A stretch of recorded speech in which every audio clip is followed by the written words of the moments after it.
सिंधुदुर्ग जिल्ह्यातील खेळाडूंना राष्ट्रीय आणि आंतरराष्ट्रीय स्तरावर स्पर्धा करण्यासाठी आवश्यक सुविधा उपलब्ध करून देण्याच्या दिशेने महत्त्वाचे पाऊल उचलण्यात आले आहे। जिल्हा क्रीडा संकुलन कार्यकारी समितीच्या वतीने जिल्हा क्रीडा संकुलनात नव्या उभारण्यात आलेल्या आंतरराष्ट्रीय दर्जाच्या बॅडमिंटन कोर्टचे तसेच अत्याधुनिक क्रीडा साहित्याचे लोकार्पण केंद्रीय मंत्री तथा खासदार नारायण राणे यांच्या उपस्थितीत करण्यात आले। या कार्यक्रमाला पालकमंत्री नितेश राणे यांनी सिंधुदुर्ग क्रीडा क्षेत्रासाठी मोठी घोषणा केली। सिंधुदुर्ग शहर परिसरात सर्व आधुनिक सुविधा असलेले अत्याधुनिक क्रीडा संकुलन उभारण्यात येणार असल्याचे त्यांनी जाहीर केलं।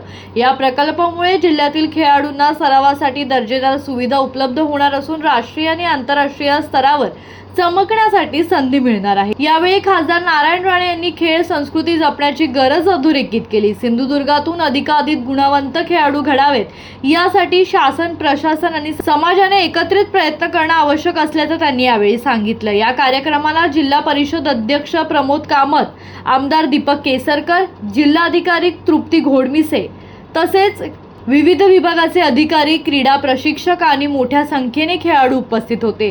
सिंधुदुर्गच्या क्रीडा विकासासाठी हा कार्यक्रम महत्त्वाचा टप्पा मानला जातोय। पंकज मडे, जनशक्ती, सिंधुदुर्ग।